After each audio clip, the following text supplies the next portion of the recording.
think it's a good project. The city's backed it somewhat financially, written a lot of letters of support so they can get their tax credits, so.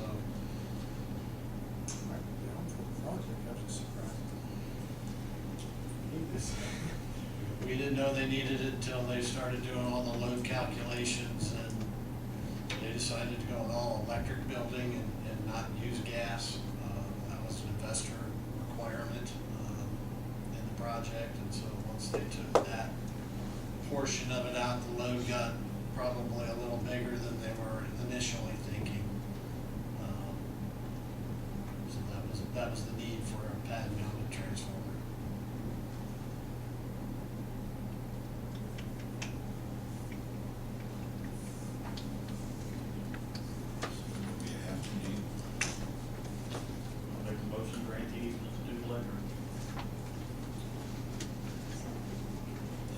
Discussion. All those in favor say aye. Aye. Opposed, same sign. Motion passes. Thank you.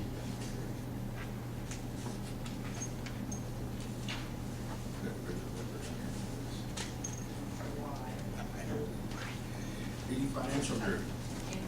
Andrew Lanham. How's everybody doing tonight? Try to, there's a lot here, so I'll give it to you, hit the highlights and the update to this operating and capital improvement plan that we adventured on last year. Just to kind of recap, Reedy Financial Group, government consulting, accounting services. My name's Andrew Lanham. We've got pretty close to being a final report in front of you. There's a little room for some tweaking, but otherwise it's a good plan so far. But with any good plan,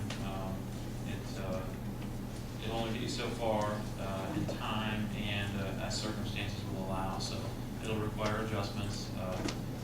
Things such as 20% increases in insurance, things outside of what your normal projections may be, or what you're normally spending on certain things will require adjustments to the plan. Big changes in spending, big plans for the city, all would want to be, you want to dial these things into the plan, and so just kind of a caveat that I've got there. If at any point anyone has any questions, by all means, just stop me. I will sit up here and ramble on the entire time unless somebody stops me. So, if there's no further questions, let's begin. All right. So last year we started with the city. We came in here and presented a pitch to provide a comprehensive financial plan for the city that would include, your projections of revenues, cash balances, historical operating expenses, historical capital expenses.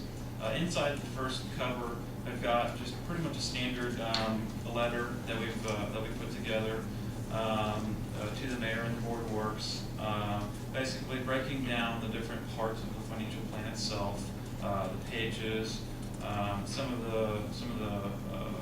the notes in there that we want to make sure that you're aware of. I will save you hearing me drone on, and won't necessarily go through every point in here, but by all means, please take a look at it. I will note one thing that we saw we were kind of digging into when we were digging through the financials. How you prepare one of these documents is there's a trove of financial and other types of data that are available through many different sources, including the Department of Local Government Finance, the State Board of Accounts, the State Budget Agency, the Department of Revenue, and so on and so forth, the Census Bureau, and as well as meeting with and corresponding with different department heads, the mayor, the clerk treasurer, etc. It's a vast trove of information.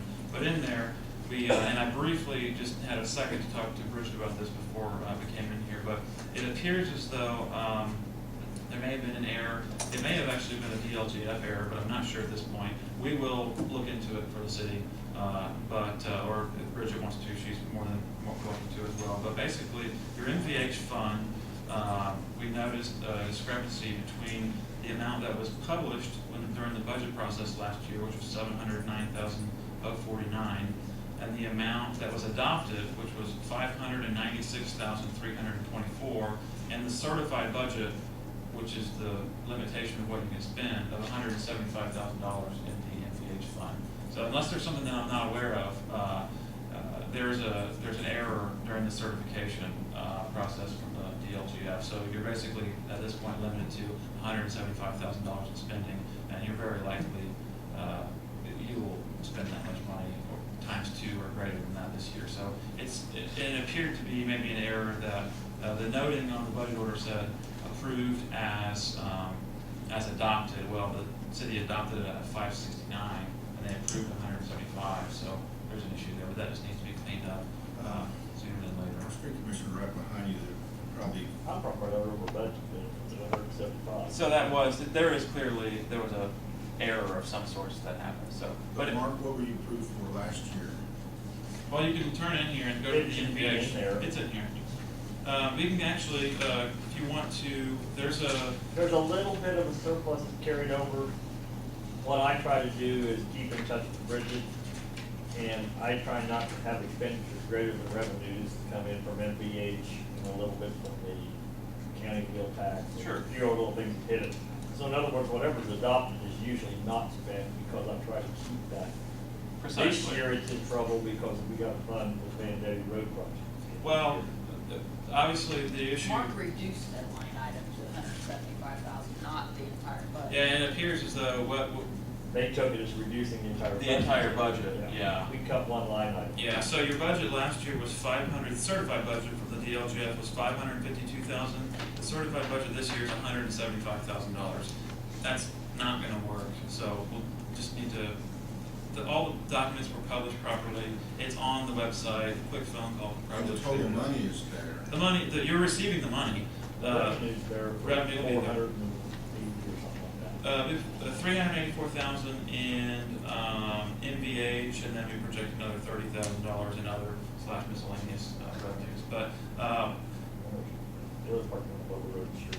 yeah, that's there. We've got another fund for that. And this document right here, what we've just gone through right here, just kind of ad lib, is the perfect example of why you really, it's nice to have a plan put together like this, because at any point, if you've got any major fund in the city that you're trying to remember what a budget was, or what the budget was versus actual spending, versus what the cash balance was at the beginning of the year or the end of the year, or what we project the cash balance to be in 2 years or 3 years, depending on the variables that we have dialed in for the spending plans.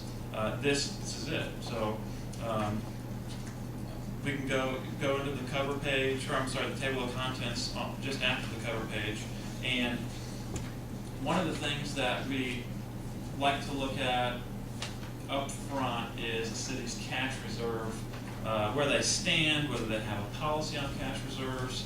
I don't know if you guys have a formal cash reserve policy. Most municipalities and counties and other special taxing districts don't, but you can have general guidelines that you'd like to live by. Obviously, Bridget wants to make sure that if she cuts a check, it doesn't bounce. So, your number one cash reserve policy is have enough so that you can cut a check. But then beyond that, when you get to if the city has bonds, and it does, if you have bonds rated, then having cash reserve policies and guidelines by which you're trying to move the city towards, that helps in bond ratings, and ultimately will save the city money.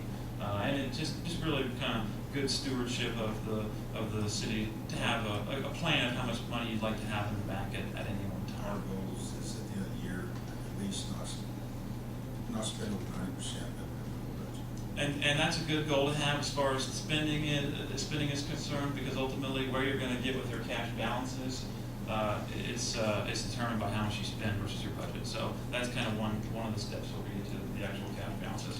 But if you flip past the cash reserve page, this is your this is the 2013 actual, and we look at this in a certain manner. We actually look at it based upon the number of days cash in reserve. And so your operating funds, you would want to think about how much do you spend in a year, and how much money do you have, so you can break it down to how many days of cash you actually have. If for some reason like in the past, there have been property tax settlements that have been delayed or whatnot, you would know, well, it costs us this much money to operate any given day or week or month.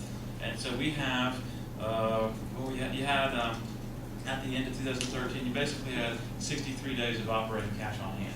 If you stopped receiving revenue, if there was a mess up or whatever happened, you can operate for about 2 months. Now, some of your taxes are distributed on a monthly basis. Property taxes are distributed by and large twice a year. So it's not clear cut like that, but that's at any given time. If you have, if you have zero revenue coming in, you got 63 days of cash on hand. And that goes down the line for MVH. You've got a pretty nice balance of those 663 days, and so on and so forth. But total cash on hand, you've got 212 days, and that includes all the funds that we looked at through here, or 58% spending to cash. And so then we get to 2014, and what we look at here is we basically look at the 2014 budget with the estimated revenues, and so it actually it dips down a little bit, 212 to 164 days, 2015 to 179, 2016, 17, and you can look at those further in detail, but all of this ties back to, it's all integrated with all the different aspects of the actual plan itself. All right, so if you change a spending variable and you're going to spend more cash in one year, or you say, well, we need to buy this, or this thing blew up, this car's broken down, and we need to spend it, we're going to plan on spending some cash, we've got it, this is the appropriate time to do it. You can see what impact it'll have on your cash, the ending cash balances, and it'll carry forward to future years as well. Basically, if we never received another dime, we'd be good for 6 months paying all of our bills for the budget. Well, I'd like to say that, but these funds you can't necessarily use certain things. You can't use the general bond sinking fund cash for anything other than those bond payments. You can't use the cum cap development on general fund operating expenses. But if you had to in a pinch, you could pass a resolution that would allow the city to borrow some money from itself to fund operations during a delayed property tax settlement, which happens periodically. So, but that's money available. The alternative is you would go to a bank and borrow money from them and pay them interest if the municipality doesn't have the money on hand. However, it still needs to pay its bills. You either borrow from yourself or you borrow from a bank. That doesn't necessarily mean that you're spending more than you're approved to do.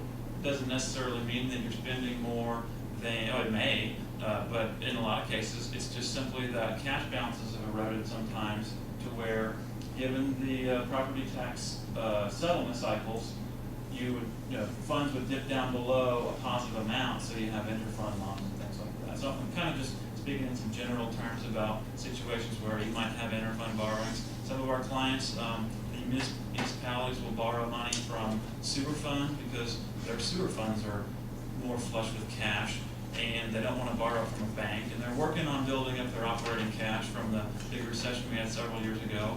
And so these are ongoing things that they work on over multi-years and long periods of time, and they set forth plans up front. They say, we would like to have 6 months worth of operating cash in our general fund. That's our goal. We want 6 months of operating cash in our general fund. You're not going to have any cash flow issues if you do that, but how do we get there? You're not going to do it in a year, so you set a long-term goal of 6 months of cash reserve, and over a 3, 5, 6, 7 year period, you steadily take steps to do that, and you do that in a number of ways. You can do that by shifting certain revenues or certain expenses to funds that can more reasonably, they have maybe a little bit more excess cash flow than other funds, and you have to be careful because there are certain limitations on what you can spend money on, but there are some flexibility in how the city spends money and out of what fund it spends money. So that was one breath.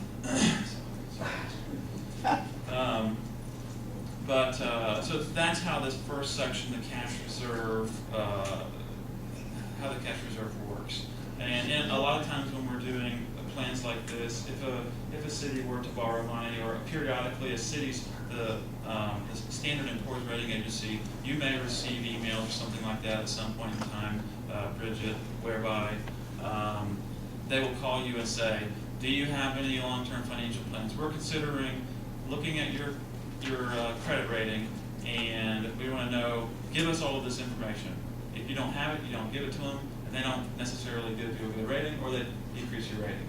If you have this plan, or if you have similar plans other than just what your annual budgets are, you give them the information, and it doesn't hurt that they know that you're looking at some of these long-term issues that most municipalities deal with, every day, whether they want to or not. So that's the cash reserve section.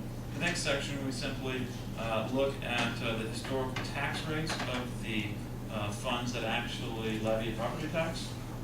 And through certain calculations, we can basically we can determine what the projected tax rates will be in the future, given the circumstances and the assumptions that we're using here, such as the maximum property tax levy growth factors that the DLGF uses for increasing property tax levies. The major thing that we don't consider is if you had a $100 million facility that would come in and have an impact like that on your tax base. That's not standard for most clients. A lot of the Honda assessed value is not necessarily in the city at this point because it's tied up with actually getting the facility here. But at some point, the assessed value will roll into the city, and it will have a big effect on the city overall, as far as the taxes and everything like that. So the plan, when you get to that point, is project out far enough, and you'll be able to see that rolling into the assessed values and all the impacts that it will have on the city. The next page, page 7, is just some calculations as far as ways that we determine tax rates and circuit breakers. You can get into the technicals if you'd like to. I'm going to give everybody my card, so if they have any questions, you can send me an email or give me a phone call. The next section, a lot of folks. Banker, on Yes. page 6, that's the final story. At the bottom, the totals. That'd be the total city's tax, the city's total tax rate. Yeah. What is this compared to other cities? It's very reasonable. It's very reasonable, and I'll actually show you what it is compared to other cities in the next graphs. So, if you look at page 9, we have to consider. You're not going to. I wouldn't recommend comparing this city to the city of Indianapolis. Total separate set of circumstances. The city of Indianapolis is trying to take care of citizens of around 1 million people. The city of Greensburg, well, at the last census had 11,492 people. Okay, so these few charts in here and graphs are based upon the cities with the 20 cities that are the closest population to Greensburg, and that 20 includes Greensburg. So, of the 20 cities that are closest in the population, Greensburg's tax rate, as of 2014, which is certified, was 14th on the list at $1.0653 dollars. Obviously, if you look at Connorsville in Fayette County, population of just about 2,000 more than the city of Greensburg, they have a $2.99.94 tax rate compared to Greensburg $1.0653. Peru $2.50. Lake Station $2.41. Washington, Bedford, Wabash, Green Grove, Princeton, Plymouth, New Haven, Warsaw, Kendallville, Martinsville is the next closest, ranked 13th. And in this one, if you think tax rate is bad, then the higher you are on the list is the worst spot that you're in. And the lower you are will be the better spot. Bluffton down in Wells County, 56.04 cent rate. Now, when you get down into some of the, for instance, Bluffton, I believe they have a large fire territory or a fire district. So the city doesn't actually have a fire tax rate in it. It's a separate unit of government that handles all of that. But what you're not seeing here is the total combined tax rate that if you owned a parcel within the city of Greensburg, it would be X dollars, because this is only the city. It's the only thing you have control of. But in the city, if you own a piece of property in the city, you're gonna have a county tax, you're gonna have a city tax, you may have a library tax, you're gonna have probably some township taxes, depending on what township you live in. You may have an airport tax, you may have this tax, you may have that tax, but solid waste tax, you may have that. And then all of them combined, that is your total tax rate that any, individual or property payer would pay. That's within the corporate limits of the city of Greensburg. But since we can't control that, what we're looking at right now is the city of Greensburg's tax rate compared to the closest 20 in population. In addition to that, you look at net assessed value. A lot of times you'll see that the higher the net assessed value, the lower the rate. It goes hand in hand that if you have a higher net assessed value or a larger, typically it will be some corporations that are providing some large tax bases, then you will have a lower rate. So you can kind of won't read through all of the different places again, but that'll give you an idea of how that looks. Current budget. Current budget by comparison to the top 20 closest cities in population to Greensburg. You have the fourth lowest budget, which is number 17 at $7.393 million. Current levy. So you have total budget, which comprises all revenue sources, and you have levy, which is simply how much property tax you levy for the city. So, in the major difference between the levy and the budget would be mainly your income tax and some other excise taxes and things like that. So that's page 10. Some people like viewing these things in more of a graphical, picture oriented. It helps me out looking at it like this. So we've done basically some of those charts there to help you identify where the city is based upon similarly populated cities. And this kind of sets the stage for, is where we're at, is it the norm or is it out of the norm with cities our size and tax base and all these other things? And I'm not going to determine that for you. You guys are going to, the circumstances better than me. But traditionally, from what I've seen, it helps people get a better sense of what the components are of their tax rate. So, and 11, 12, 13, 14 are basically the graphical representation of all the charts that we just went through. If you're really interested, page 15 gets into the maximum levy calculation from 2013 and projected up through 2017. This has a big impact on the city's taxes and tax rates because the vast majority of the city's tax rate is driven by the maximum levy calculation, which is a state calculation that's determined by the 6-year non-farm income factor. And that's basically, if your general fund, if it's going to grow to keep up with inflation, the state determines that they will use this non-farm income throughout the state. And if it grows by 2.5% for 6 years straight, well, the non-farm income factor that you're going to adjust your levy is 2.6%.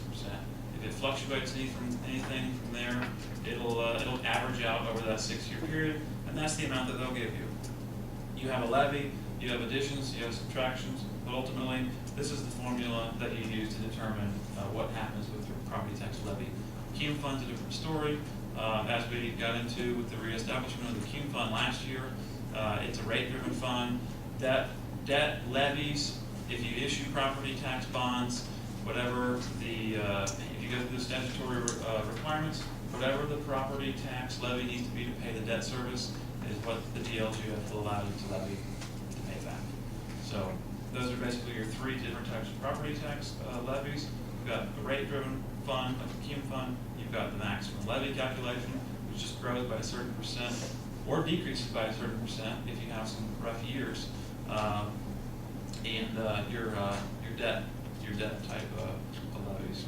Page 16, this is the circuit breaker calculation. When the state approved in the governor signed into law the circuit breaker tax caps, it basically limits the amount of property taxes that folks are going to pay, and it also limits the amount of revenue via property taxes the city is going to receive. The DLGF on your budget order will say, here's your property tax levy, but we're not going to tell you how much you're going to lose due to the circuit breaker. So if you have a rate or any blend of rates that is greater than 1, 2, or 3% for different property tax classes, well then, you're likely not going to collect all of the property tax levy. I think it basically is working how it was designed, but the city will need to consider that in when they're preparing their budgets and doing these other things that if they're counting on certain revenues and you're not going to receive them, sometimes that can be an issue for folks. Greensburg has a reasonable property tax cap, a circuit breaker from some of our clients that we've seen. We've got some clients with upwards of 40% circuit breakers, whereby every dollar they're supposed to receive, they receive 60 cents of it. Obviously, that can result in some issues during the time period when you're working through that, or ongoing. But Greensburg is reasonable, and obviously the greater the tax base, the less typically you'll have circuit breaker applications. So continue to do economic development, grow the tax base, and your rates will continue to stay moderate. In other words, more rooftops. More rooftops, that helps, yes, definitely. But that's kind of one of these things that we go through. Some people are interested in it, some people are not, but these are some of the steps that we have to actually go through to put this plan together. Page 13. Page 13? Yes. Okay. Page 13, current city NAV comparison based on cities with similar population. Greensburg is in 1, 2, 3, 4, 5, 6. In this instance, in my opinion, you would want to be at the top of the list, which is the highest net assessed value for the cities in your population range. And you're currently in 6 of those, 1, 2, 3, 4, 5, 6. So New Haven and Bluffton will be the most comparable cities as far as the net assessed value to the city of Greensburg. Obviously, like Peru, down there on the far right, they have the highest tax rate, they have the lowest net assessed value for a similarly sized population, and it goes hand in hand. If you don't have net assessed value, but you need tax levy to run the government, you're going to have a high tax rate, unless you have casinos or game changers for municipalities and things of that nature. Obviously, we're a little ways from, well, not very far from the casino, but you don't have it like you would have a Lawrenceburg or Rising Sun or a place like that. Not really on the table. Excuse me.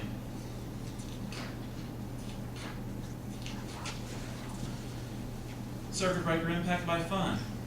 You have we have 3 taxing districts, and I say taxing districts, 3 different townships that or different tax rates that the city is spread across, and this basically helps us allocate the circuit breaker by fund so that we know how much money the general fund is not going to receive due to circuit breaker or any other fund that may be the recipient of property taxes. These are some of the calculations that we use. Now, that was a lot. Any questions? Okay. So, now we get to what I would say is half of what most people are really interested in. The first half is operating. What are the operating expenses of the city? What do we project them to do? Can we afford to operate at current levels? Can we afford to operate with inflation in the next few years?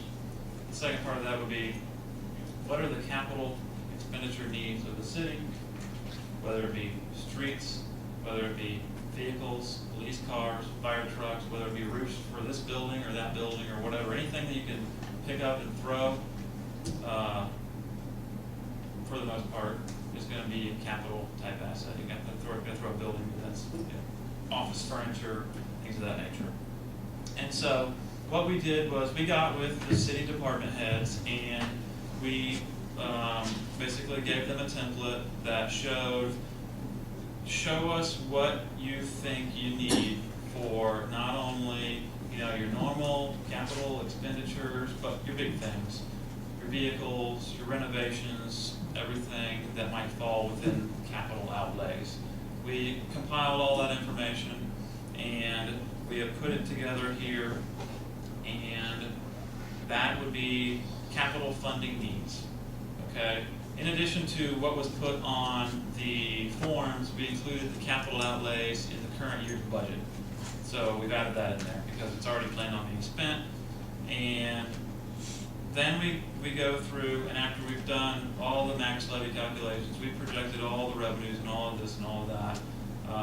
We've basically determined what we think, how much revenue the city's going to have over the next few years in the current year. And then we go through and we start matching up what funds can be used to pay for what capital needs after you've already paid for all of the operating expenses. And this is the summation of the capital improvement plan. And there's a few caveats to this. We really need to go through some of these items in a little bit more detail. There could be a little bit of overlap between what some of the current year expenditures are in the 2014 budget with maybe what some of the items were in the capital plan. So there may be a little bit of overlap there so that we could reduce some of the needed items. And that will help out. There are some policy type questions that we have. There are some police cars leases that are falling off in 15 and 16. Does the city plan on reissuing leases and using the same revenue source to pay for those things? These are some of the more technical questions and answers and really sit down conversations that we have to really dial it in.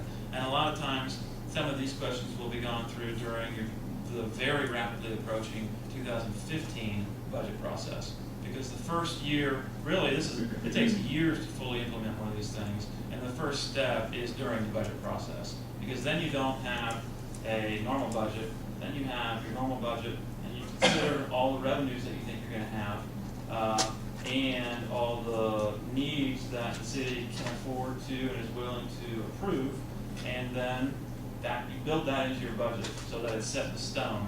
You're not maybe necessarily doing additional appropriations here, you're not doing things there. It's all funded up front, and the plan continues on. Now, one of the issues that we have here is that, as in many cases, there are more needs than there are sources of funds. So that ultimately requires some decisions. It requires some fine tuning. We may find that there's 100,000 here or 200,000 there that maybe was duplicated in some areas that we didn't really have quite the detail or the specific on-the-ground knowledge that we need to get that eliminated. But basically, in 2014, of the $1.7 million that we show as being needed, we've got $240,000 that we're saying probably not likely under these scenarios that it can be spent. Can some of that be deferred? Very likely. In most cases, there are spending needs that can be deferred, and it may be a want now, and it may be a need in the future. But putting it on paper for the first time, or in a real structured type of setting, is the first step in actually being able to move forward with a real definitive plan. Now, there are a few things in here. For instance, excuse me.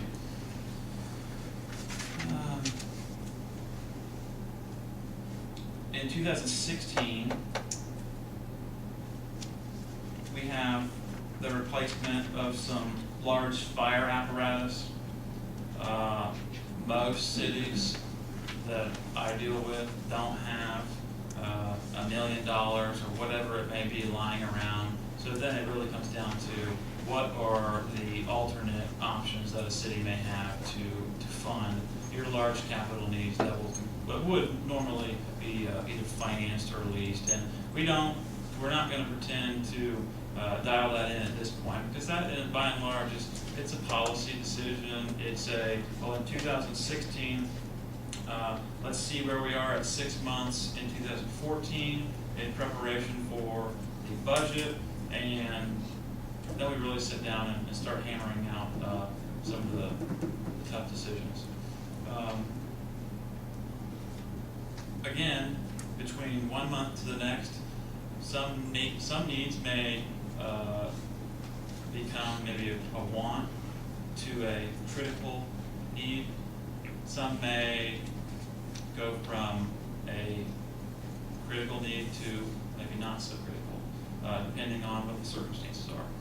But we're not necessarily making that representation here. We're putting everything together and saying, here's where you are. Now it's time to sit down and kind of start vetting some of these things. And by and large, again, a lot of it will be through the budgetary process. So, and basically start the issue. So,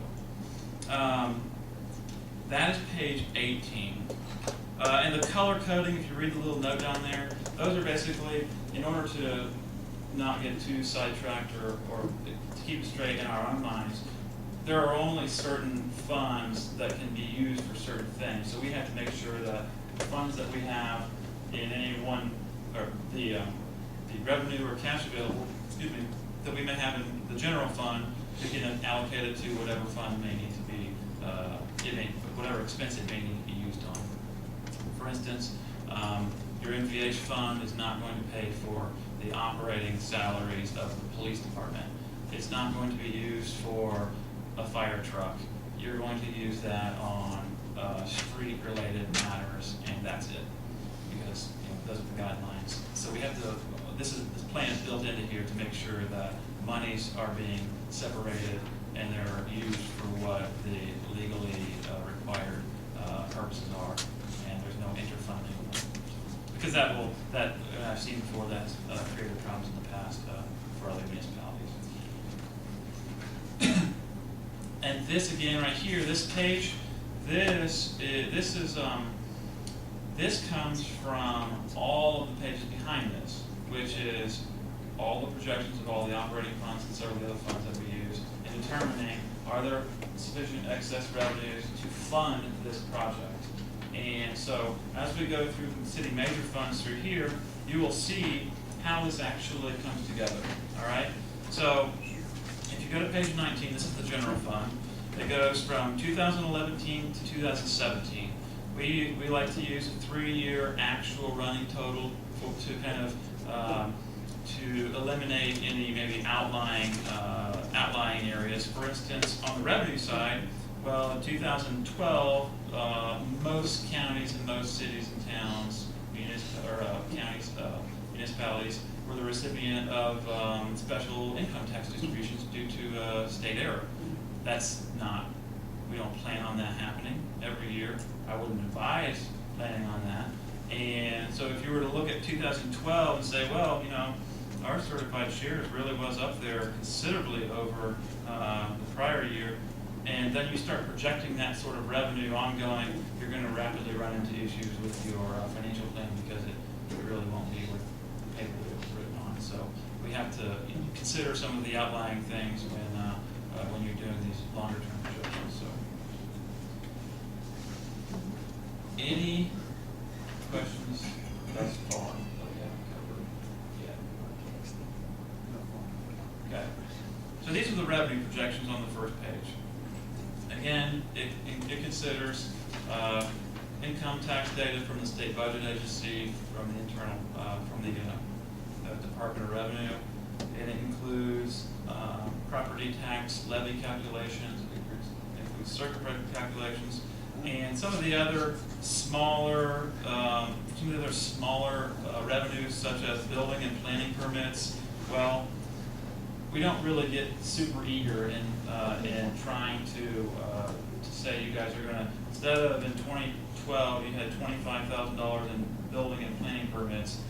However, there was 0 in 2013. That I'm not sure exactly what that is, but we're typically going to be a little bit more reserved in some of these smaller ancillary fees rather than going all out and projecting them to a large degree.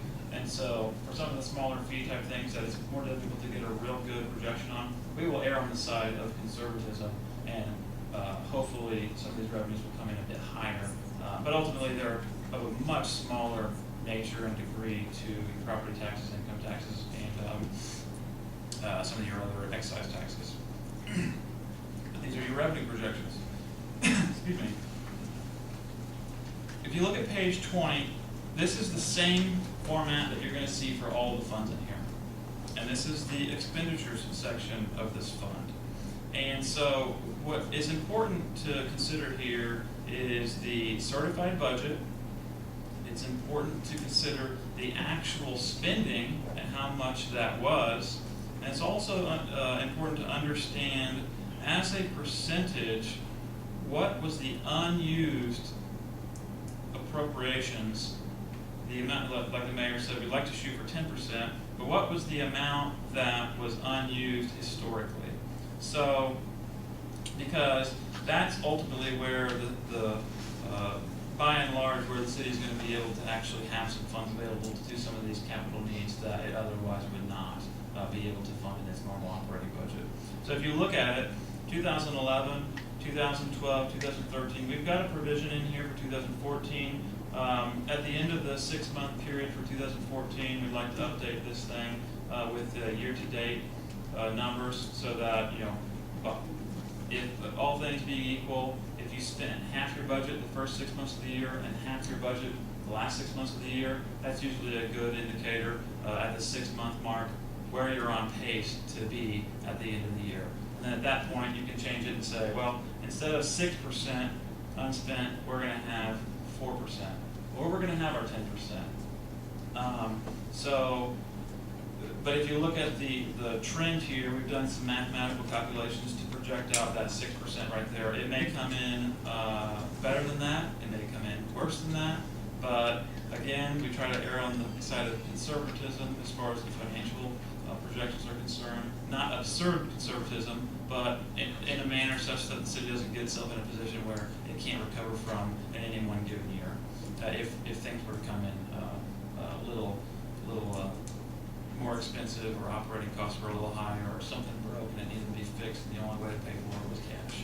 So what we do here then, we consider, if you see the little bolded line item there on the far left side, capital improvement plan spending. Each fund has one of these as well. This is a dollar amount that we have earmarked that we can use from the general fund to be able to fund the capital improvements that the city officials have indicated that they may need and that are not budgeted for in the current year, and that not necessarily been historically budgeted for in the past. And so this is the meat right here, where we see, you might have your beginning and your ending cash balances, and a net positive cash flow or a net negative if you're spending more than you're taking in, if you're not increasing your cash balances. So there may not be a lot of room there to spend extra money on capital and capital improvement plan spending. That's not necessarily the case here, although in 2014 we do have a pretty substantial chunk coming out of the general fund. And so obviously, again, we want to look a little bit more into some of maybe the overlaps there, but and this, excuse me. Sometimes about 3/4 of the way through this thing I start choking up, so forgive me. This is a good starting point, and it'll need to be dialed in depending on what city officials want to do.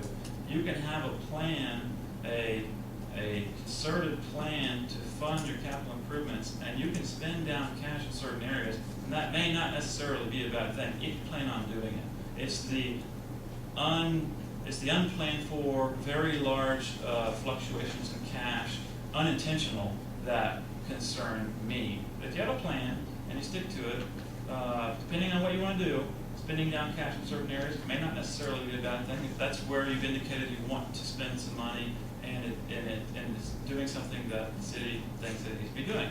However, like I told you earlier, if your goal is to increase your cash balances to a level that you deem that that's what you want to increase it to, well then, spending out of this fund may not be the one that you want to do. You may want to reserve the cash in there to build cash balances over a period of time until you get to that level, and then you start spending any excess that you may have on other areas that may be deficient, streets, whatever it may be.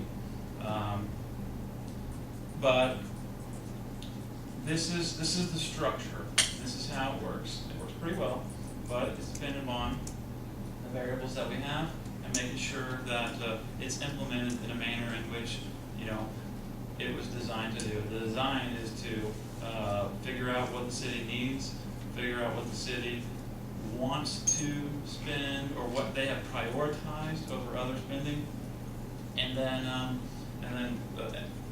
execute those plans and change them as circumstances change. So it's not an easy thing and it's not a quick thing. It's a multi-year process that encompasses all aspects of the city, and that's what we do. So this is the page. This is the summary of the general fund. And Excuse I have me. a question on this year, Yes. unused appropriation percentage. Yes. You looked at 6% unused, but we still come up with 346,000. Negative. Yeah. Yeah. The 6%. If you look at the 3 prior years and you apply if you try to figure out what the difference, the percentage change in the unappropriated, if you look at the percentage change between those 3 years of what the unused appropriations is, it'll give you a percentage of change, and then you can apply that percentage change to the current year, and it'll give you unused appropriation amount. And you simply divide that by the total budget, and it'll back into basically your percentage for you. And that's what we've done there. There may have been some measures to increase that number, but what we've done here is to simply figure out what we can project for revenues realistically, and then see what the trends have been in the actual general fund spending, and apply that trending factor with some other few variables in there. But again, the real test of this will be after 6 months. Is it 6% unused appropriations, or is it 10%, 12%, or is it 2%? So it's kind of one of those things that you have to take measure of periodically and adjust accordingly throughout the process. But this basically, so were you not to put $229,300 of spending towards the capital improvement plan from the general fund, that 336 or 346 would be 115,000. And if your unused appropriation percentage was 7%, it's a different story. On this page, it ultimately is determined by unused appropriations. The higher you can get it, the more cash you have, and it may not necessarily result in a decrease in cash. It may result in either a balanced approach to cash or an increase. You don't have to apply capital improvement plan spending to this fund. However, there'll be more cuts that you have to make to the plan if that is the case. That's where it comes down to the priorities and some of these other things. Excuse me. But the capital improvement plan will offset some of these others. It could, yeah, very well. This is complex. I'd be happy to go through it with you guys any more times you'd like. That's the format of this thing for all the funds, and it builds from this base, well, from the very front where it goes through a lot of the different calculations that we use and state uses, and then it goes through the projections, and then it backs back up into what the capital plan needs and what it can afford, and then once we have the structure here, we came here originally and said these types of plans help for city officials to determine where they want to go, rather versus being more of a reactionary type city where if you have something fall apart, you're scrambling to figure out where the funds may come from. Adjusting certain variables in this based upon policy is how you determine what you're focusing your administration on, or the needs of the different public safety or streets or whatever it may be. That's how you determine how you're driving this thing. It's focusing, and by and large, a lot of times it's focusing tax dollars on where they're most needed and what parts of those plans you think are most important to moving forward.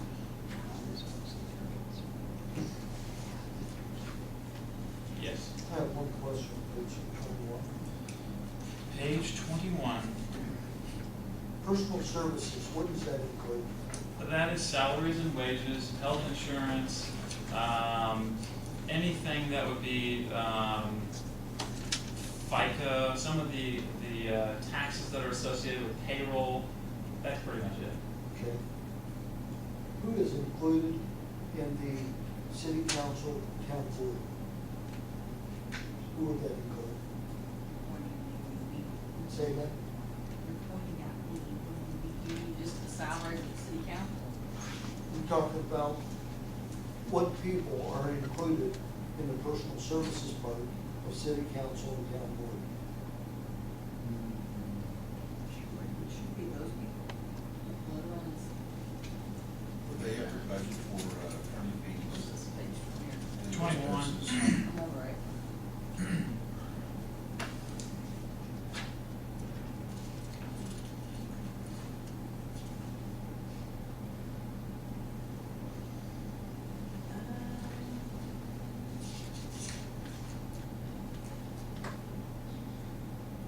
That actually would include, I think in this particular actual, that's gonna change a little bit.